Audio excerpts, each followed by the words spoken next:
Three. Hi, welcome to the Nonprofit Mastermind Spotlight Series. I'm your host, Brooke Richie-Babbage. Every Tuesday on the regular Nonprofit Mastermind podcast, I do a deep dive into the strategies and the mindset behind launching and leading a high-impact nonprofit. This Spotlight is a special weekly series in which I showcase and celebrate the organizations in my Impact Accelerator program. I lift up their mission, their work, and their personal stories of leadership. I started the Accelerator because I believe that one of my purposes in life is to work for and support efforts leading to positive social change. The organizations that apply for and join the Impact Accelerator are truly extraordinary. They're changing our world, and it continues to be such an honor and joy for me to aim my experience, passions, and resources at helping them grow their revenue and their impact. This series is my celebration of them. This week, I get to introduce and celebrate South Asian SOAR, an organization working to build a national movement to end gender-based violence in the South Asian diaspora. South Asian SOAR, led by Amrita Doshi, is helping to create a bridge between the urgent, incredibly necessary direct service work fighting gender-based violence in the South Asian diaspora and systems level change, fighting the same fight. SOAR's mission and work are rooted in the idea that these types of work, both downstream and upstream, must happen in parallel and must inform and build off of one another if we are to co-create a world without gender-based violence. In this conversation, we talk about Amrita's experience as a founder, the intersection of the personal in the political in leadership work, and what it feels and looks like to co-create a movement from the ground up. It's a really great conversation, and I hope you enjoy. Hi, Amrita. How are you? Hi, I'm doing well. How are you? I'm so excited to have this conversation with you. I so enjoy working with you and absolutely love the organization that you are stewarding through the world, and I'm thrilled to share it with our listeners. Welcome. Thank you. Well, it wouldn't be half of what it is without you. So So let's dive in. Let's start at the top. Let's start with, what is South Asian SOAR? What is it all about? What is the change it's trying to bring about in the world? Because it's such a unique sort of approach and model that I think is really exciting. Tell us about it. yeah. I'd love to start with a little bit of history just to contextualize where it comes from. Absolutely. It has a really, which I think the history really pertains to the model and the mission. Absolutely. And it was one of the most exciting parts, I think, for me to learn about as I dug into it. So South Asian SOAR kind of builds on a legacy of, I think, around 30 years of community-based work in South Asian communities across the US. So around the 80s, that you see this kind of intersection of the anti-violence movement in the US starting. You also see kind of the first wave of immigrants from South Asia settling in. And so there's a lot happening. And what some of that culminates into is South Asian women specifically creating a home for themselves outside of mainstream feminist spaces, also creating a home for themselves outside of cultural institutions that are helmed by South Asian men. And what happened in some of those groups is it led to one shared conversation around what kind of was previously referred to a lot as domestic violence, now uses the term more broadly gender-based violence. Yeah. And as those groups emerged, they were really centered around like community organizing and activism. But as the anti-violence movement grew, they started to get calls for help from South Asian women specifically, and survivors more broadly. But I think at that time, majority of them were women who weren't receiving help at the mainstream orgs. And over time, these organizing groups, some of them transformed into agencies and direct service organizations. Now, a really quick fast forward from the 80s to 2020, there are 30 of those organizations, 30 or so, Wow. that serve South Asian survivors of gender-based violence. And Mm-hmm. that is a lot of their primary mission, though they do so many things that are related to that and kind of serving communities at large. But I think seeing that growth is incredible, and also a very interesting pattern. And are they all, they're spread out throughout the country? Do they talk to each other? And that is exactly the question that led to SOAR, which is what are we, for organizations that are doing very similar things in very similar communities, what does building a movement together look like? And when COVID happened and there was a 40%, rise in violence, and kind of shedding light on violence as a structural issue and not an interpersonal one, that led to a lot of questions around how do we build a cohesive movement and why aren't we working together? And that is really the question that led to the need for something like SOAR, which is a national organization that convenes South Asian organizations, survivors, individuals, and brings them together to think about what is the change that we want to see and where do we see that anti-violence movement going, and how do we work towards that together? And how much more powerful and differently powerful, I should say, different layers of impact. Yeah. You have sort of collectively, in addition to the impact that's happening through these on the ground organizations. Absolutely. And I think that leads to like the thesis of SOAR, which is actually a concept that George, our mutual friend George Settles, offered me, which is the idea of just transition. And I think when you have orgs that are doing, direct services, which is really around crisis management, it's about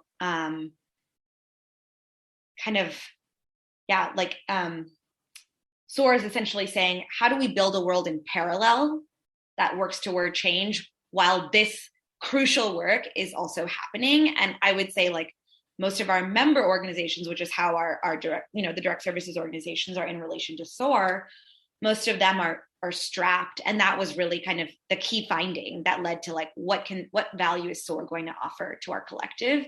And it was to create that space to think through and build towards systemic change. This parallel. In parallel. I love that. It's interesting. I was just in a conversation the other day with a woman who used to be the executive director of Safe Horizon here in the city. Yeah. And we were talking about this parallel work of systems change and urgent, incredibly necessary, immediate direct service, right, on the ground, and what's the relationship. And she didn't frame it quite so. It was just, I love what you just said, this idea of these sort of two parallel worlds being created that inform one another and build off of one another and are both important. And I know, Oh no, I was just gonna like double down on that, because it's not a one or the other. It's a both. And I feel like that's where the synergy is. And a lot of times people will ask me like, what's the difference between one of our member orgs and what we do? Or, what's the distinction? Or there's no better. That it's really about needing to like have both, and both of those closely in conversation, because oftentimes you also see those two things separated. So how do you keep them in conversation? I think that's one of the challenges that a lot of organizations, particularly young organizations, I will take this opportunity to note, you have just come tremendously far in a very short amount of time. With sort of, this incredibly big, bold mission. But one of the things I think you've done well, and I'd love for you to share, what it's looked like on the ground, is maintaining this conversation between the parallel paths and this information flow. Yeah, I actually think that does like touch on one of our core beliefs, which is like the people who are doing the work on the ground, the people who with the lived experience of survivorship should be the ones guiding change. And that's like what our organization is centered on. So it's kind of like, well, it doesn't exist if it's not happening together, and I feel like more practically, I think that happened by making sure that those individuals were at every conversation when we were building the mission and when we were building the vision and the values. And then, we're part of listening sessions or all of that. And it's how do we keep like the community, how do we keep building that community and our like relationships with one another? And how do we keep keep creating spaces for that conversation to happen. Absolutely. So tell me a little bit about what SOAR does. How does this mission and thesis that you've articulated translate operationally? Yeah. So we've been doing a lot of reflecting work on this, with you as well. And I think like systems change is like kind of talking a big game sometimes, and it sounds great. People are like, but what do you do? I know, but what is that exactly?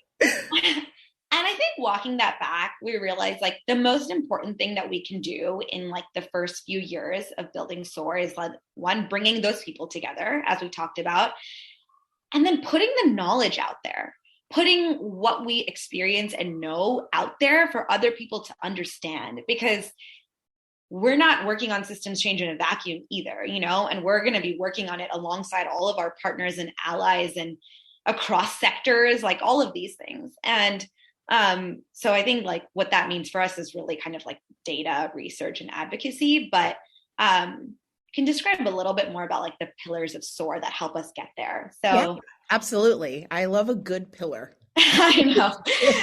really helpful in organizing what can feel, I think, complicated to people. Yeah. So the first pillar is really around building this network, right? So as I said, that's kind of twofold. It's building community among the people who are like doing the daily work, and building capacity for them to be able to like advance their work. Pillar 2 is around survivor leadership. And I think that's like not a term I've said so far in this conversation, but is such a critical path towards building that community-based leadership that we're talking about towards the systems change piece. The place that we're starting off with that is survivor storytelling, because, I think 80% of SOAR's board or 70% of SOAR's board and leadership are survivors. And for many of us, our entry point into leadership was storytelling, and just saying and naming our stories. And then the third piece, which both of those things ladder up to, is really the research portion. So basically generating narratives, generating data, generating insights to help us understand like what is happening on the ground, and then using that to develop a call for change. Mm-hmm. So just to kind of like summarize, it's the membership piece and capacity building, it's survivor leadership, and it's research and advocacy. What I love about that, and I, jokingly said I love a good pillar, which everything I like love a framework and a pillar. But what I actually think is really critical about the work that you and your board have done with all of your stakeholders over the last few months in clarifying these pillars is that, to go back to something you referenced earlier, systems change work can sound wonky, right? When we say to a funder or a partner or just, on a podcast, we do systems change work, people's minds sort of like, okay, great. Yay. It's so important. But what you actually articulated are 3 very concrete ways in. So these are the things that we believe. It's a theory of change, right? These are the things that we believe when engaged in together in concert will change this system, will impact the structures that undergird gender-based violence in the South Asian community. And I wanted to lift that up because, also pillar can sound wonky, but it's not. Like these are really, I think these are really awesome.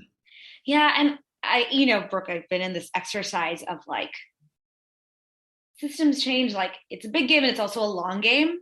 And so like, how do we make sense of what we're doing now and how that ladders up to potential systems change? And like, that might, like, what does that impact mean on a yearly or like every few years? Like what are we working towards? And I think that has been really helpful to identify as far as like, what are those building blocks? And so I imagine these pillars evolving based on, that longer roadmap, which is super exciting. But it also speaks to, I think, the newness of our work, the kind of openness to change. And I think there's a lot to see and how it grows.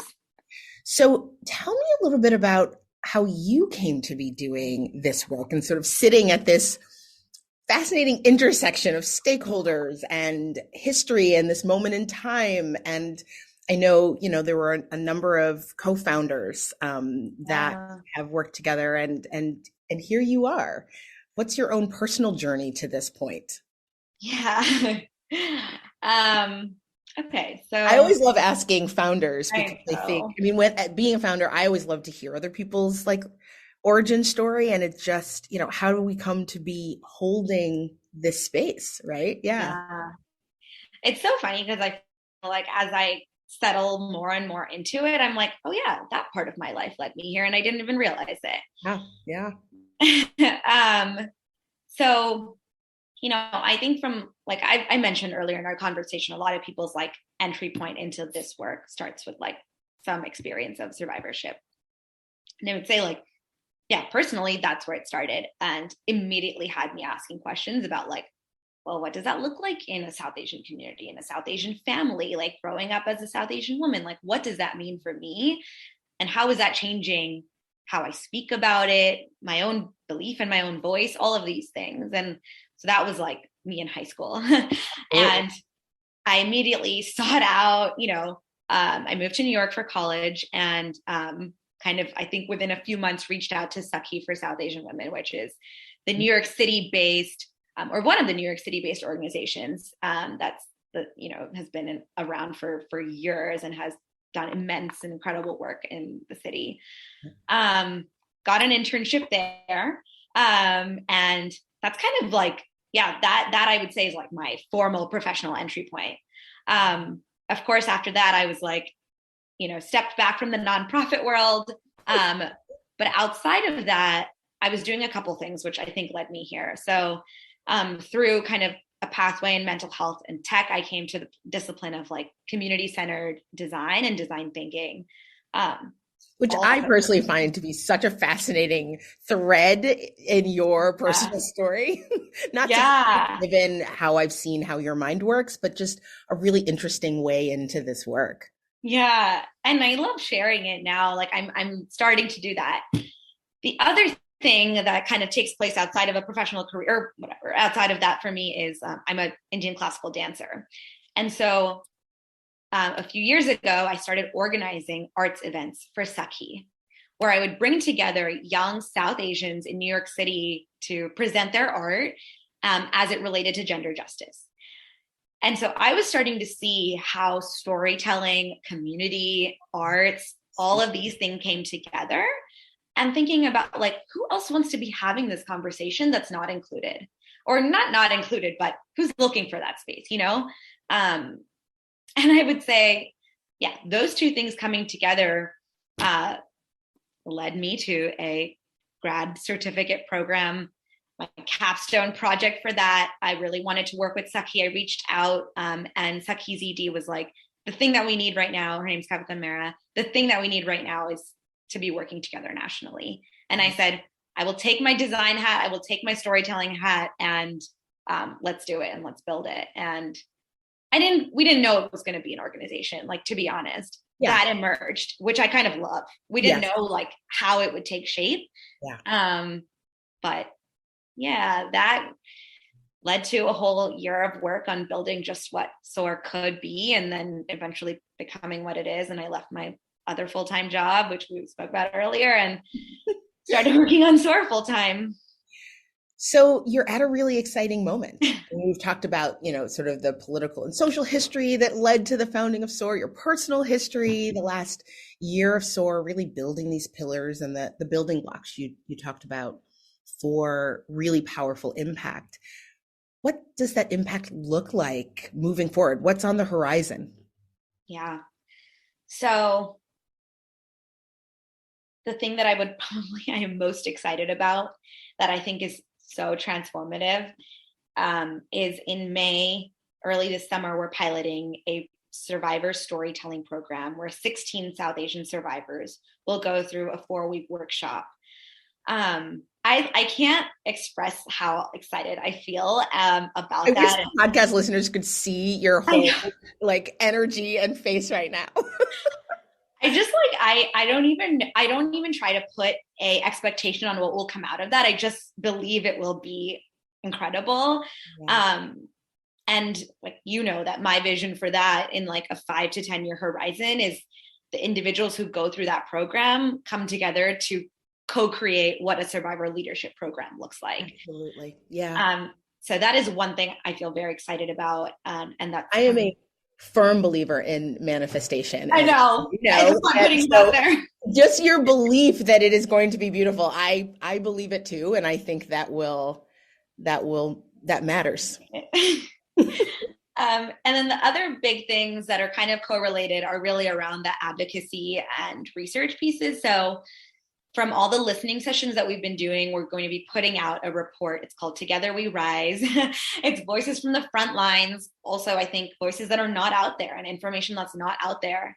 And as a part of that, we just launched our first ever like nationwide data collection survey. So that's the state of the field, which I think will help really quantify like how many survivors are we serving? It's a proxy for understanding what gender-based violence looks like right now in the South Asian diaspora, which is like just vastly underreported. Mm-hmm. So I feel like that is a first step. It's like planting the seed towards how we might be able to use data to really uplift our advocacy work, to inform a policy agenda, and to inform a variety of stakeholders who care about this work. So, I mean, just going full circle back to where we started, this idea of these sort of parallel paths, parallel types of efforts, talking with one another, communicating, working in concert, data is critical for that, right? Having people who are impacted by the issue you're trying to address, having their stories be central is critical to that. So it sounds like a lot of what is coming just in this next year really goes to the core of these pillars, right? And sort of laying the bricks for those walls. Yeah, absolutely. I think it'll be so interesting to see what we uncover. And like, I'm also kind of curious to see what difficult conversations that brings up and prompts for us too. And do you anticipate any of them? Like what some of them might be? Yeah, I mean, I will say, I don't know if it's difficult, but I do know it's difficult actually, but I think, one of the things that we've talked about is kind of like how our movement relies on or is forced to rely on systems of the criminal justice system. And I think like that is a conversation that is going to be challenging and difficult. And we want to be able to create really honest, vulnerable, like kind of, open spaces to have those conversations in. And I think that's like another role of SOAR is kind of helping define what those values are. And again, like to the building in parallel piece, that's one of those places where it's really difficult to put the long-term and immediate right next to each other. Yeah, that's right. And I think they may not even necessarily believe that that the North Star they're moving towards is the same, right? And I think this idea of the involvement of criminal justice, the criminal justice system is just such a great one to highlight, because one of the things that I think I hear you saying is we don't know what the answer is, but it is really important that someone holds space for the conversations, and that people who are immediately impacted, who may have one perspective, and people who are not immediately impacted and are looking 10 years down the line, sort of at, unearthing structural racism and some of the other isms that undergird our criminal justice system, they may have a different perspective. They have to talk to each other or nothing's going to change. Yeah. Absolutely. Yeah. This is so exciting. So where can people go to learn more and to get involved? How do they find you?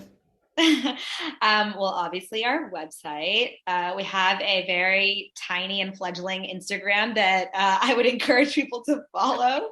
Awesome. So our website is www.southasiansoar.org. SOAR stands for Survivors, Organizations, and Allies Rising. And I would say look out for the report that's coming up this summer. I think that's an incredible way for people to just kind of get their feet wet and learn about what's happening on the ground, and also learn about what we're envisioning. I also just welcome the opportunity to grab a coffee and connect. I think conversation is probably going to be the best way to learn about what we're doing and exchange ideas. And a website's great, but so much happens. Reach out to you? Exactly. Yeah. Amrita at southasiansoar.org. You can email me and I'd love to chat. Wonderful.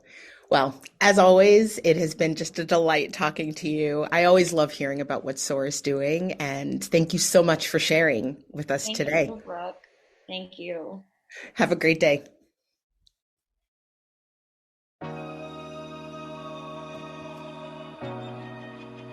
Thank you so much for joining me for this week's episode of the Nonprofit Mastermind podcast. If you enjoyed this episode, please subscribe on Apple or wherever you listen to your podcasts. And if you think what we talk about here, the trainings and the guests and the conversations, could benefit another leader in your life, I'd love if you would leave a review and share with your friends. If you want to take the next step and begin to put into practice what we talk about on this podcast, I've created a toolkit where I collect and share downloads from many of our conversations. It's got templates, worksheets, and references to help you execute on what we talk about here on the Mastermind. There's lots of great stuff, and I add to it almost every week. You can download it at richie-babbage.com/architecture of impact toolkit. I also want to share another free resource for leaders of growing nonprofits. It's a free training. It's called What Got You Here Won't Get You There: the 4 questions you need to ask to know if your nonprofit is really ready to scale. Growing an organization doesn't happen by accident, as we all know. You have to take the right strategic steps at the right time to avoid overwhelm and burnout and that horrible feeling that so many of us have had as you watch the work of your organization outstrip capacity and sometimes even funding. It's almost impossible to reverse engineer good growth. And by that, I mean growth that can be sustained over time, just by looking at what you think you see in other organizations. So in this free training, I help cut through all the noise, and I identify the 4 simple questions that, if you really engage with them and think about them, will tell you when you're ready to grow without frenzy, without overwhelm, and with the confidence that you're making the right moves for your organization. You can access the training at richie-babbage.com/ready to scale. Finally, if you'd like more leadership resources and strategies in your life, sign up for my weekly newsletter, Leadership Forward 321. Each week, I curate and share 3 articles, 2 resources, and a quote on a theme. You can get that at richie-babbage.com/leadership forward 321. That's all for now. Have a great week, and I'll see you back here next week for more Mastermind.